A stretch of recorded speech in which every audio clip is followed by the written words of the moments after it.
好啦，我哋咧而家咧就去試下咧用積分咧去換嘢。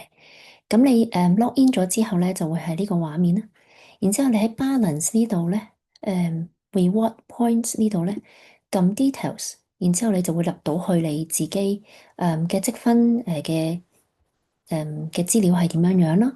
然之後咧你撳 shop now to redeem points。咁咧佢就話俾你聽會點樣 redeem 到 points 嘅，咁你就 continue 啦。然之後咧，假設可能我要一個 Super B 一個 Super C 啦，咁你喺呢度打完之後咧，你可以係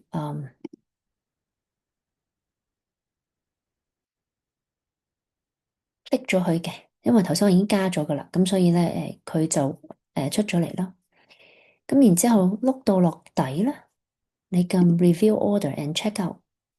咁你就揀咧，你送去你屋企嘅地址啊，定係咧你去 Experience Centre 嗰度攞？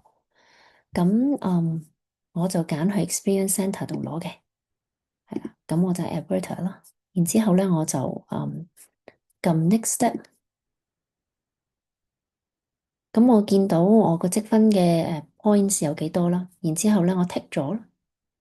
呢度我已經剔咗啦，係啦，即係本來我有咁多分嘅，咁我剔咗之後咧，就變咗90幾分啦。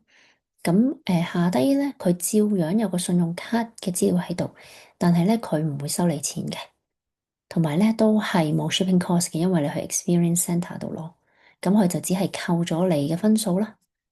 呢個分數咧就等於呢個錢咁樣咯，咁你係完全唔使俾錢啦。然之後撳 Next Step。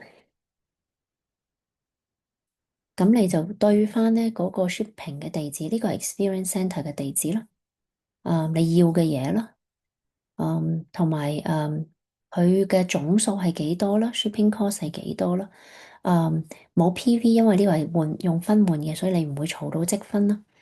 咁然之後佢話俾你聽，53.5分咧就換到67.75加紙嘅貨品啦。